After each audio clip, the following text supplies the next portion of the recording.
Chers frères et sœurs, la recherche du grand amour peut consumer toute une vie. C'est grand, c'est beau, c'est exaltant, mais il y a plus exaltant encore. C'est la poursuite non seulement du grand amour, mais du plus grand amour. C'est ce que Jésus nous invite à vivre dans l'Évangile qui vient d'être proclamé.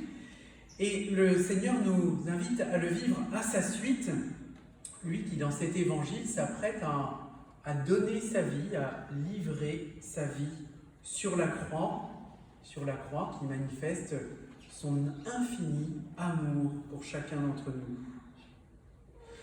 Alors ça c'est la croix, la passion, et puisque nous sommes dans le temps de la résurrection, nous pouvons à la lumière de la victoire pascale, cette victoire qui scelle la victoire de l'amour de manière définitive, nous pouvons déchiffrer les principaux traits de cet amour. D'abord, l'amour qui imite l'amour de Dieu. Ensuite, cet amour qui est un amour de choix, on peut parler d'élection, et ensuite l'amour qui nous envoie en mission. Alors d'abord, l'imitation.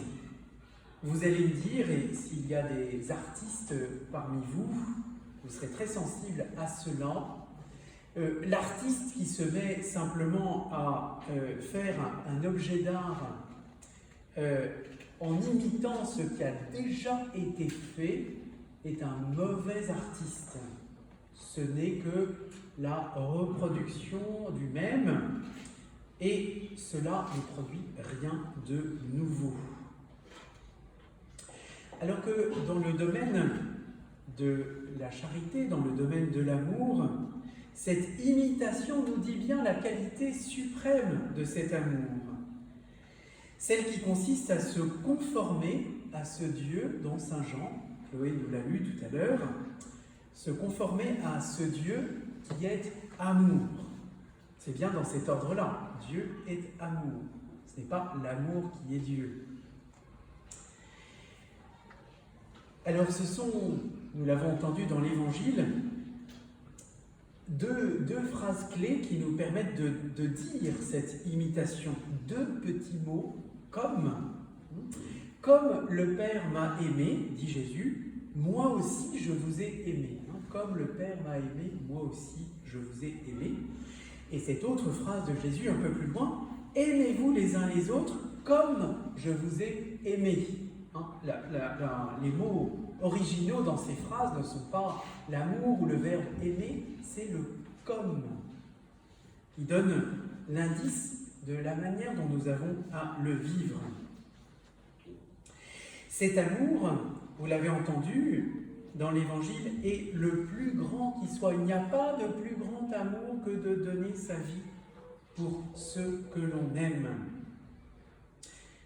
D'où cet amour qui peut être présenté comme le fondement, la pierre de fondation de tout amour. Je le dis souvent aux fiancés, cet amour que nous sommes invités à imiter est comme le roc, comme la pierre de fondation, alors que les repères sont souvent mouvants, les repères que les sentiments nous donnent, qui sont parfois beaux et grands, mais ces sentiments, ils sont souvent mouvants, éphémères, fluctuants, surtout quand on prétend appuyer ces sentiments sur des valeurs qui sont, vous savez, c'est comme les valeurs de la bourse, ça monte, ça descend, et puis ça connaît des crashs qui sont parfois retentissants. Donc voilà, c'est cet amour que nous avons à imiter comme fondement, que nous pouvons résumer dans les deux dimensions de la croix, la dimension verticale et la dimension horizontale. La dimension horizontale, le Christ nous tend la main à chacun d'entre nous.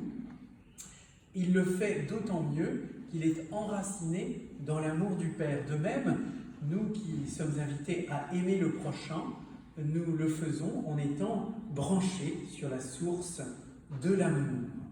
Précisément, l'amour n'est pas de nous, il vient de Dieu. Il n'a pas sa source en nous-mêmes. Nous ne nous le donnons pas à nous-mêmes, nous le recevons. Vous l'avez entendu, c'est encore Chloé qui nous l'a lu. Voici en quoi consiste l'amour. Ce n'est pas nous qui avons aimé Dieu, mais c'est lui. C'est lui qui nous a aimés, sous-entendu, c'est lui qui a pris l'initiative de nous aimer.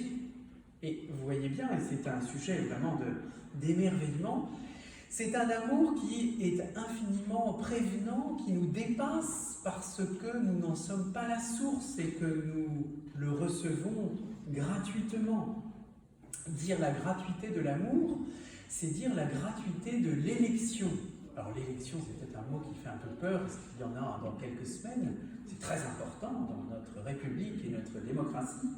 Mais ce dont je veux parler ici, c'est évidemment le choix gratuit, pas arbitraire, le choix gratuit, mais pas arbitraire, que Dieu fait de chacun d'entre nous. Alors vous allez me dire, oui, mais alors il y a les élus et il y a les autres. Et nous qui n'aurions pas été élus. Et c'est mal comprendre ce que veut dire le mot élection. Ce choix gratuit que Dieu fait de nous, ce n'est pas pour nous accorder à nous un privilège que les autres n'auraient pas. Comme si on était meilleur. On n'est pas du tout meilleur. On est aimé gratuitement. Mais si on est choisi par ce Dieu qui nous élit, hein, c'est pour ça que cet amour, on l'appelle parfois d'élection, d'élection, c'est bien pour que nous puissions le faire rayonner autour de nous. Hein, c'est ce que nous pouvons comprendre de la belle histoire qui nous a été racontée dans la première lecture. Il se passe quelque chose d'extraordinaire. Je vous redis à quel point c'est extraordinaire. Le peuple juif qui a célébré la passion et la résurrection de son Messie, l'Église naissante qui est entièrement composée de fils d'Israël, hein, on est à l'intérieur du judaïsme, tout d'un coup, par la grâce de l'Esprit Saint qui souffle, et qui souffle sur les païens de la maison de Corneille, qui souffle aussi sur Pierre, qui souffle, bref, sur tout le monde, qui est l'acteur principal de cette scène, va faire entrer des païens dans le peuple de Dieu, va faire entrer des païens aux côtés des fils d'Israël. C'est totalement inouï. Enfin, je ne sais pas si vous vous représentez la frontière que ça représente. C'est une frontière qui n'avait jamais été franchie. Et voilà qu'elle est franchie grâce à l'Esprit Saint, l'Esprit de sainteté, hein, qui déplace la frontière entre le pur et l'impur, la frontière du pur et l'impur. Vous pouvez demander à un certain nombre de nos voisins, c'est ce qui s'appelle les règles de la cacheroute, ce qui est cachère et ce qui n'est pas cachère. Alors ça se traduit par des différences vestimentaires, alimentaires, etc., qu'il faut entièrement respecter. Et dans le don de l'Esprit Saint, cette frontière, tout d'un coup, elle s'est déplacée. Et la frontière entre le pur et l'impur, elle passe à travers notre cœur, à travers notre cœur, parce qu'elle est la frontière entre nos péchés, c'est-à-dire nos refus d'aimer, et puis l'amour qui vient de Dieu, que nous essayons de vivre.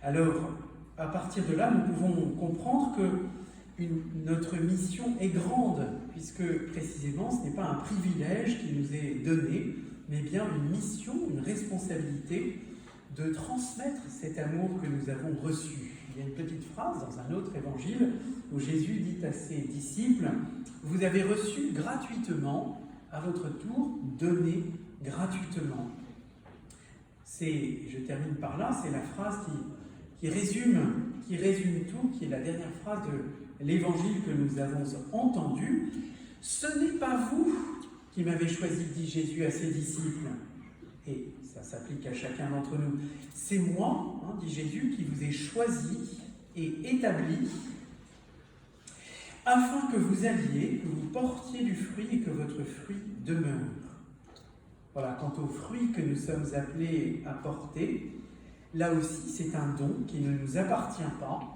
qui d'une certaine manière nous échappe, c'est parfois douloureux, mais c'est un don que Dieu nous fait par pure grâce, à la fois pour la gloire du Père et pour le salut du monde.